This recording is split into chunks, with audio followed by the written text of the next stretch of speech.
नमस्कार दोस्तों, शिक्षा कैरियर जॉब्स के यूट्यूब चैनल पर मैं आप सबका स्वागत करता हूं। दोस्तों, प्रोफेसर कैसे बने वीडियो सीरीज में ये एक महत्वपूर्ण वीडियो है, क्योंकि इस वीडियो में हम बात करने वाले हैं आप पीएचडी कैसे कर सकते हैं, पीएचडी में एडमिशन की क्या प्रक्रिया होती है। ये वीडियो 3 तरह के स्टूडेंट के लिए है।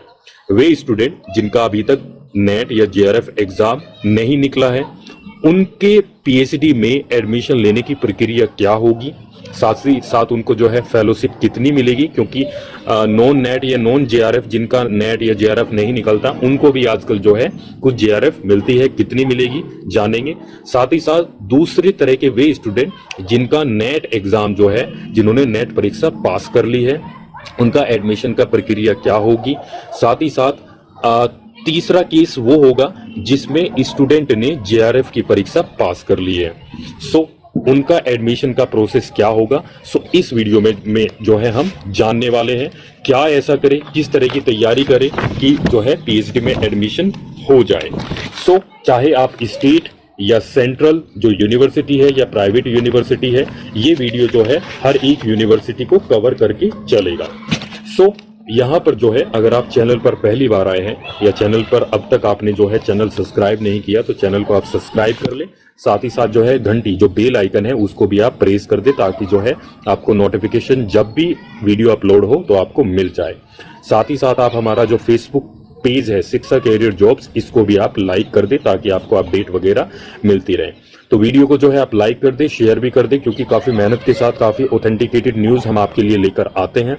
तो चलिए दोस्तों, आपका सवाल हो सकता है यदि आपका नेट या जेआरएफ अभी तक नहीं निकला और उससे पहले ही आपने जो है पीएचडी में एडमिशन ले लिया, तो क्या फेलोशिप आपको नहीं मिलेगी। तो मैं यहाँ पर आपको क्लियर कर देता हूँ, पीएचडी करते करते अगर आप नेट या जेआरएफ का एग्जाम दे रहे हैं और आपने जेआरएफ का एग्जाम जो है आपने निकाल लिया, तो उस डेट से ही आपको जेआरएफ मिलना शुरू हो जाएगा। ऐसे में अगर आपका मान के चलिए अगर आपका नेट या जेआरएफ एग्जाम नहीं निकल पा रहा है, तो आप पीएचडी कर लीजिए एंड उससे फायदा ये होगा कि आपका जो है समय नष्ट नहीं होगा, क्योंकि 1 जुलाई 2021 से अगर आप यूनिवर्सिटी में असिस्टेंट प्रोफेसर बनना चाहते हैं, तो प्रमोशन के लिए और जो एलिजिबिलिटी क्राइटेरिया है उसमें पीएचडी जरूरी कर दिया गया है।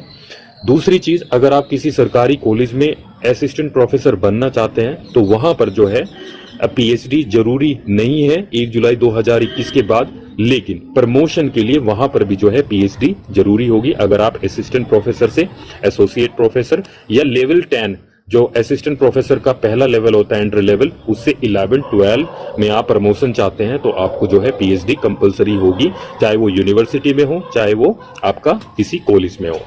तो सबसे पहले जो है अगर आप एडमिशन लेना चाहते हैं किसी यूनिवर्सिटी में, चाहे आपका नेट निकला हो या ना निकला हो, तो सबसे पहला जो आपका स्टेप है, सबसे पहले आपको टारगेट योर यूनिवर्सिटी, मतलब आप जो है डिसाइड करिए कि आप किस यूनिवर्सिटी से जो है आप पीएचडी करना चाहते हैं। यहाँ पर जो है मैं 2-3 फैक्टर की बात करूंगा। एक तो आप देखिए कि जहां तक हो सके सेंट्रल जो यूनिवर्सिटी होती है वहां से आप कोशिश करें आपके। दूसरा फैक्टर ये है कि डिस्टेंस, आपके घर से जो यूनिवर्सिटी है वो कितनी दूर है, वो भी आप जो है यहाँ पर डिसाइड कर सकते हैं। एंड तीसरी चीज क्या है कि आप जो है अगर केंद्रीय जो सेंट्रल यूनिवर्सिटीज होती है अगर आप उनको चुनेंगे, तो वहां पर क्या है जो इंफ्रास्ट्रक्चर है या मान के चलिए जो फैसिलिटीज है वो अच्छी खासी होती है। फैकल्टी का स्टैंडर्ड भी जो है आप देख सकते हैं, वो भी आप कंसीडर कर सकते हैं। यूनिवर्सिटी में जाकर जो स्टूडेंट ऑलरेडी पीएचडी कर रहे हैं उनसे आप बात कर सकते हैं, आप फीडबैक ले सकते हैं किस प्रकार के गाइड्स हैं, फैकल्टी किस प्रकार की है। तो ये 2-3 फैक्टर्स हैं, आप जो है डिसाइड करें, लगभग जो है एक लिस्ट बना लें कि मुझे जो है इन यूनिवर्सिटीज में जो है पीएचडी के लिए अप्लाई करना है। तो एक पूरी लिस्ट बनाइए। अब लिस्ट बनाने के बाद जो है आप उनकी वेबसाइट पर जो है आपको विजिट करना होगा। सो दूसरा जो है आपका जो स्टेप है वो आपको जो है एलिजिबिलिटी और एडमिशन का जो प्रोसेस है वो आपको जानना है। मैं आपको बता दूं, अगर आप पीएचडी में एडमिशन लेना चाहते हैं तो एलिजिबिलिटी जो क्राइटेरिया होता है वो आपकी मास्टर डिग्री होनी चाहिए। वही क्राइटेरिया होता है जो यूजीसी नेट या सीएसआईआर नेट का होता है। तो लगभग जो है 55% के साथ आपकी मास्टर डिग्री होनी चाहिए। कहीं कहीं पे जो है 60% भी मांगते हैं।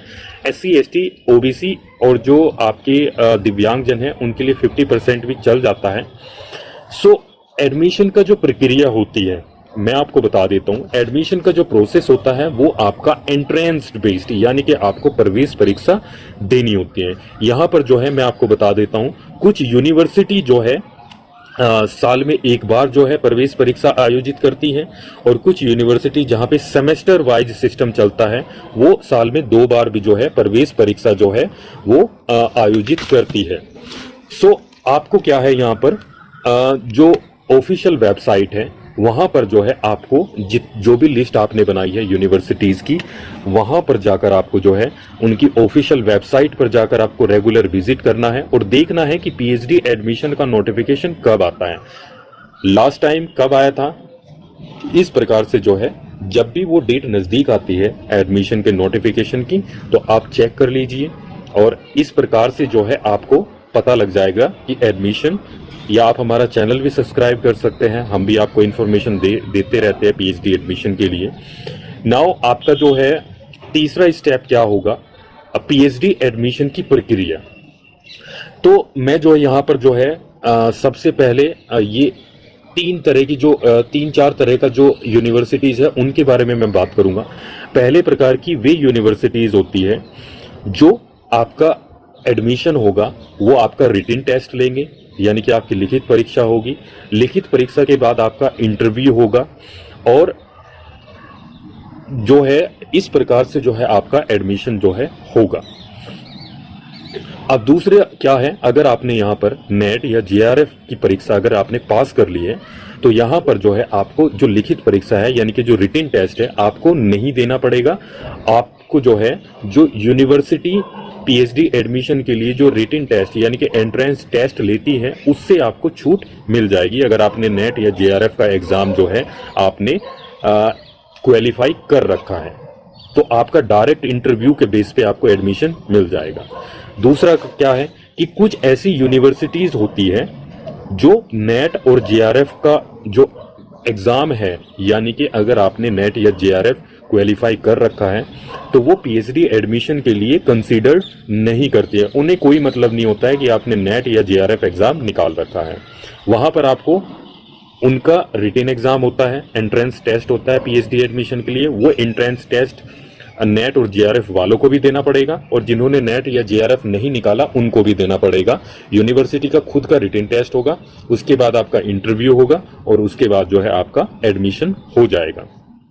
तीसरा जो है वो आपका जैसे IIT, अगर IIT से अगर जो है आप PhD करना चाहते हैं, इंडियन इंस्टीट्यूट ऑफ टेक्नोलॉजी, तो मैं यहाँ पर आपको बता दूं ये जो है नेट और JRF को जो है कंसीडर्ड करते हैं, और यहाँ पे जो है आपका रिटन, ये क्या है नेट और JRF भी मांगते हैं। उसके बाद आपका लिखित परीक्षा यानी कि आपका रिटन टेस्ट लेंगे, और रिटन टेस्ट लेके आपका इंटरव्यू भी होगा। मतलब इनको तीनों चीज यहाँ पर अगर आप IIT से जो है PhD करना चाहते हैं तो आपका नेट और JRF या तो नेट परीक्षा आपके पास होनी चाहिए या JRF, उसके बाद आपको रिटन एग्जाम देना है, लिखित परीक्षा, एंड उसके बाद आपका इंटरव्यू होगा, तब जाके आप IIT से PhD एडमिशन आपका हो सकता है।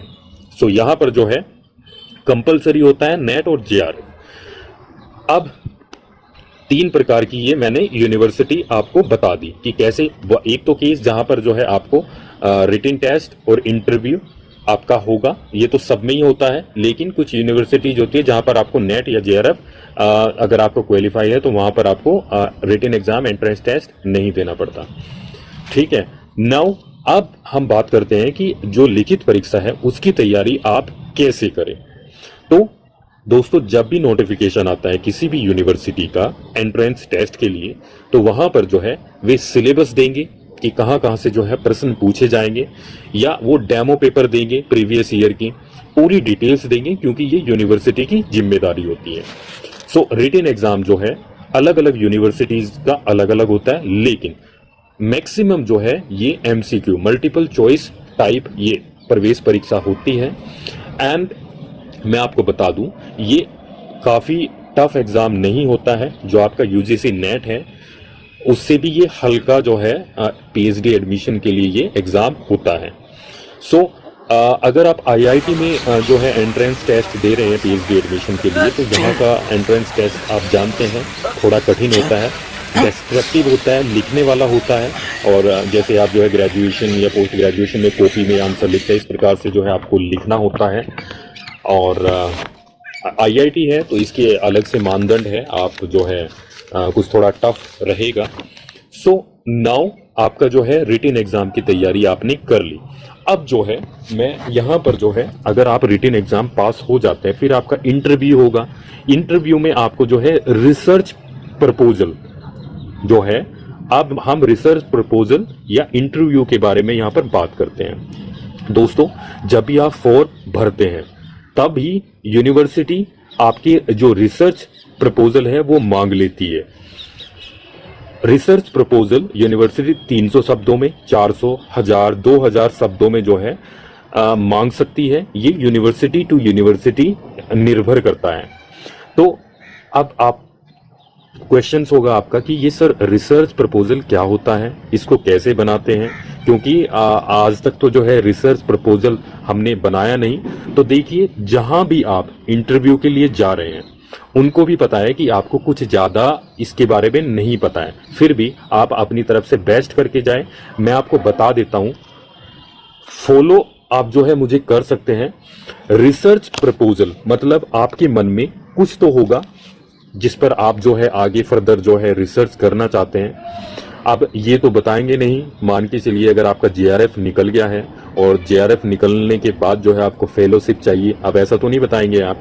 सबसे पहले मैं आपको बता देता हूं कि रिसर्च प्रपोजल आप कैसे बना सकते हैं। सबसे पहले आपका जो यूजीसी नेट में पेपर 2 रहा होगा, जैसे मान के चलिए अगर मैंने जो यूजीसी नेट है वो इकोनॉमिक सब्जेक्ट से दिया या हिस्ट्री से दिया, तो हिस्ट्री में कुछ टॉपिक्स होंगे जिनको जो काफ़ी सरल टॉपिक्स होंगे, जिनके बारे में आपको काफ़ी नॉलेज होगी, आपको अच्छे भी लगते होंगे। तो सबसे पहले जो है आप इन सरल टॉपिक को लेकर जो है आप इनको सिलेक्ट करें। सिलेक्ट करने के बाद जो है मैं आपको 2 वेबसाइट बताता हूं। एक तो scholar.google.com, दूसरा क्या है, शोध गंगा। ये 2 वेबसाइट हैं। यहां पर आप अपना टॉपिक डाल दीजिए। ये केवल scholar.google.com ये जो है केवल रिसर्च पेपर ही दिखाते हैं, या जो शोध गंगा है। तो अब आप इसमें जो आपके टॉपिक्स आपने डाला, इसका रिसर्च पेपर जो है आपके सामने आ जाएंगे। जो भी 2-4 लिंक शुरू के होंगे आप उनको ओपन करें। रिसर्च पेपर आप पढ़ें किस प्रकार के हैं, क्या क्या रिसर्च, किस प्रकार की जो है रिसर्च चल रही है। आपको हो सकता है कि थोड़ा सा आपको समझने में थोड़ी परेशानी हो, क्योंकि थोड़ी इंग्लिश भी इनकी थोड़ी घुमा फिरा के जो है बात समझाई जाती है, लेकिन आपको जो है ऐसे पेपर मिल जाएंगे जिससे आपको समझ में आए। ठीक है, तो आप जो है अब क्या करना है, आपको पढ़ना है, थोड़ा सा आपको पढ़ना ही पड़ेगा। उसके बाद जो है आप देखिए इन सबको जो आप सोच रहे हैं प्लस जो आप रिसर्च पेपर पढ़ रहे हैं, इन सबको मिला जुला कर सोचें कि आप जो है क्या जो है आप कर सकते हैं। सो ऐसे में जो है आप डरने की कोई बात नहीं है। अगर हमारा रिसर्च प्रपोजल, आपको जो है यहाँ पर प्रश्न आपके मन में हो सकता है कि अगर आपका रिसर्च जो प्रपोजल है वो जो इंटरव्यूअर है उनको पसंद नहीं आया तो आपका क्या एडमिशन नहीं होगा? ऐसा नहीं है। 80 to 90% केसेस में आपका जो रिसर्च टॉपिक है वो जो आप रिसर्च प्रपोजल देते हैं उससे अलग होता है। मतलब आपका रिसर्च टॉपिक जो है बदल दिया जाएगा, जो आपका गाइड ये और आपकी सहमति से जो है ऐसा हो पाएगा। आप ये मान के चलिए ये एक प्रकार की फॉर्मेलिटी है, एंड जो भी आपकी समझ है उसके अनुसार आप अपना रिसर्च प्रपोजल बनाएं। अब आपके मन में क्वेश्चंस होगा कि इसको लिखना कैसे होता है। मैं कुछ टिप्स यहां पर आपको दे देता हूं। अब मान के चलिए आपने कुछ रिसर्च पेपर जो है आपने पढ़ लिए, आपके समझ में आ गए। अब लिखने के लिए मैं जो है एक फॉर्मेट आपको बता देता हूं मोटा मोटा। सबसे पहले जो है आपको इंट्रोडक्शन, जो भी आपका प्लान है, आप सोच रहे हैं, आपको समझ में आया है, उस चीज से संबंधित आप जो है इंट्रोडक्शन आप सबसे पहले लिखें। उसके बाद आपको लिटरेचर बैकग्राउंड आपको लिखना होता है। जो रिसर्च पेपर आपने पढ़ा है, क्या चीजें चल रही है, क्या बैकग्राउंड है, वो सब आपको जो है इसमें लिखना है। उसके बाद आपको मेथोडोलॉजी एंड एनालिसिस अपनी मेथोडोलॉजी जो है आपको उसमें लिखनी है एक दो पैरा में। और ये मान के चलिए एक दो पैरा में जो है आपको एनालिसिस भी लिखना है कि क्या क्या करना है, आपके क्या आइडियाज है, जो आपने पढ़ा है उसके अनुसार जो है आपको यहाँ पर लिखना है। और बाद में जो है सबसे लास्ट में जो है आपको कंक्लूजन बिल्कुल एंड में लिखना होता है। तो बहुत कच्चा पक्का इस प्रकार से जो है आपको मैंने बता दिया। और उसके बाद जो है आपको ये सब जो है ये रिसर्च प्रपोजल जो है आपको प्रेजेंट करना है। और अगर आपसे पूछा जाए इससे संबंधित कुछ प्रश्न तो आपको बताना है। अब आपके मन में प्रश्न हो सकता है कि सर इंटरव्यू में मान के चलिए हमने रिसर्च प्रपोजल दे दिया, रिटन एग्जाम भी हमने पास कर लिया, तो इंटरव्यू में क्या पूछा जाएगा। तो मैं आपको बता दूं, दो चीजें यहां पर जो है इंटरव्यू में आपसे पूछी जाएगी। एक तो मास्टर डिग्री में आपने क्या पढ़ा है, दूसरा आपका जो रिसर्च प्रपोजल आपने तैयार किया है उसके बारे में आपसे जो है प्रश्न पूछे जा सकते हैं। यहां पर इंटरव्यू जो है आपका निकल जाता है, कोई समस्या की बात नहीं है। आप बशर्ते आप कॉन्फिडेंस रहे। अगर कोई आपको प्रश्न नहीं आता है तो आप जो है घुमाए फिराए नहीं, आप जो है सीधे मना कर दीजिए कि सर सॉरी। एंड इस प्रकार से जो है अगर आप कॉन्फिडेंट रहेंगे तो डेफिनेटली आपका इंटरव्यू निकल जाएगा। काफी हार्ड काम नहीं होता है। अब फाइनली आपका इंटरव्यू भी निकल गया है, ठीक है। अब बारी आती है कि जो आपकी मार्कशीट है या सर्टिफिकेट है उसका वेरिफिकेशन। सो ये पहले भी हो सकता है जब आप इंटरव्यू के लिए जाते हैं, या इंटरव्यू आपका पास होने के बाद भी जो है ये आपके जो डॉक्यूमेंट है उन सर्टिफिकेट या मार्कशीट जो है उनका वेरिफिकेशन हो सकता है। अब यहाँ पर जो है जिन स्टूडेंट ने जेआरएफ का एग्जाम जो है अगर उन्होंने क्वालिफाई कर लिया है तो उनको फेलोशिप के लिए आपके मन में प्रश्न आ सकता है, या कुछ स्टूडेंट पूछते हैं कि सर हमें क्या यूजीसी को कोई डॉक्यूमेंट भेजने पड़ेंगे या कुछ हमें प्रोसेस करना पड़ेगा अपनी तरफ से। तो मैं आपको बता दूं, आपको यहाँ पर कुछ भी करने की आवश्यकता नहीं होगी, क्योंकि जो आपका जो भी प्रोसेस होगा फेलोशिप के लिए वो सब, अगर आपका पीएचडी एडमिशन होता है यूनिवर्सिटी में तो वो सब यूनिवर्सिटी आपके जो सर्टिफिकेट है या जो जेआरएफ लेटर है उसका जो वेरिफिकेशन है वो सब यूनिवर्सिटी करेगी। एंड यूनिवर्सिटी जो है फेलोशिप के लिए प्रोसेस करेगी। आपको अपनी तरफ से कोई डॉक्यूमेंट यूजीसी को भेजने की आवश्यकता नहीं है। कुछ केसेस में ऐसा हो सकता है कि ई सर्टिफिकेट नहीं आता है। जब आप मान के चलिए साइन इन करते हैं तो यूजीसी आपको लिखकर भेजता है कि आप जो है भाई ये जो है आप अपने सर्टिफिकेट आपको भेजने पड़ेंगे। तो यहाँ पर जो है उन स्टूडेंट के साथ ये केस हो सकता है जिन्होंने मान के चलिए 2 सब्जेक्ट से जो है नेट परीक्षा दे रखी है, तो उनका डिटेक्ट हो सकता है। तो ऐसे में जो है उनको डाउट हो सकता है, तो ऐसे स्टूडेंट को बोल सकते हैं कि भाई अपने जो है सर्टिफिकेट आप भेजिए। नॉर्मली ऐसा नहीं होता, कोई डॉक्यूमेंट वगैरह नहीं भेजना पड़ता। तो आपका एडमिशन के टाइम जो वेरिफिकेशन है उसी से जो है आपका फेलोशिप का जो है वो प्रोसेस स्टार्ट हो जाएगा। फेलोशिप में जो है अगर आपने जेआरएफ क्वालिफाई किया है तो आपको जो फेलोशिप है वो 31,000 से 35,000 रुपये यानी कि 35,000 तक आपको पर मंथ मिलेगा। एंड इसमें जो है एनुअल कंटीजेंसी फंड भी है आपका, जो वर्ष में जो है आपका, तो कुल मिला के ये मान के चलिए 40 से 45,000 रुपये महीना आपके पर मंथ आपको पड़ेंगे। एंड आप घबराइए नहीं अगर आपका जेआरएफ या नेट नहीं निकला है, क्योंकि यूजीसी की तरफ से नॉन नेट और नॉन जेआरएफ जो पीएचडी करने के लिए जो है फेलोशिप दी जाती है। तो पीएचडी के लिए जिन्होंने नेट और जेआरएफ परीक्षा पास नहीं की उनके लिए 8,000 रुपये पर मंथ जो है यूनिवर्सिटी देती है पीएचडी करने के लिए। कुछ यूनिवर्सिटी जो है अगर आपने नेट क्वालिफाई कर रखा है उनके लिए भी जो है जेआरएफ देती है। कुछ यूनिवर्सिटी में देख रहा था, अभी मैंने वीडियो भी अपलोड की थी, शिव नादर यूनिवर्सिटी है नोएडा में, प्राइवेट यूनिवर्सिटी है, लेकिन पीएचडी करने के लिए वो लगभग जो है उसका स्टिपेंड अमाउंट था लगभग 50,000 रुपये पर मंथ जो है वो स्टिपेंड अमाउंट था। कुछ अन्य स्कीम है जैसे प्रधानमंत्री जो फेलोशिप जो है, प्रधानमंत्री की जो रिसर्च फेलोशिप है, तो उसमें भी जो है आपको 70,000 रुपये पर मंथ आपको मिल सकता है रिसर्च करने के लिए। तो आप घबराइए नहीं, आप ये सोचिए पीएचडी में एडमिशन लेने के लिए कुछ ना कुछ फेलोशिप आपको मिल जाएगी। तो आप जो है बने रहे मेरे साथ। वीडियो आपको कैसी लगी, अगर अच्छी लगी हो तो लाइक जरूर करें, क्योंकि काफी ऑथेंटिकेटेड, काफी सिंपल और साधारण तरीके से जो है मैंने आपको समझाया। और जो मुश्किल ही कोई मैं मानता हूं नहीं समझाता है इतने सिंपल तरीके से, क्योंकि गोल गोल घुमाया जाता है। एंड इस वीडियो को आप जो है अपनी फेसबुक टाइमलाइन अपने फ्रेंड्स के साथ शेयर जरूर करें, क्योंकि यही हमारे लिए एक मोटिवेशन का जो है आपकी तरफ से जरिया होता है। एंड चलिए, इतना समय दिया, थैंक यू। एंड कुछ भी डाउट है तो जो है आप हमारी व्हाट्सएप हेल्पलाइन नंबर या आप हमारे फेसबुक पेज शिक्षा कैरियर जॉब्स या टेलीग्राम जो ग्रुप है हमारा उससे जुड़ सकते हैं। लिंक मैंने डिस्क्रिप्शन बॉक्स में दे दिया है। तो चलिए मिलते हैं अपनी अगली वीडियो में कि अगर आप नेट और जेआरएफ परीक्षा पास कर लेते हैं तो आपके पास जो है कौन कौन से जो है आपको क्या करना है, जॉब कैसे लेनी है और क्या आप कर सकते हैं जेआरएफ और नेट की परीक्षा पास करने के बाद।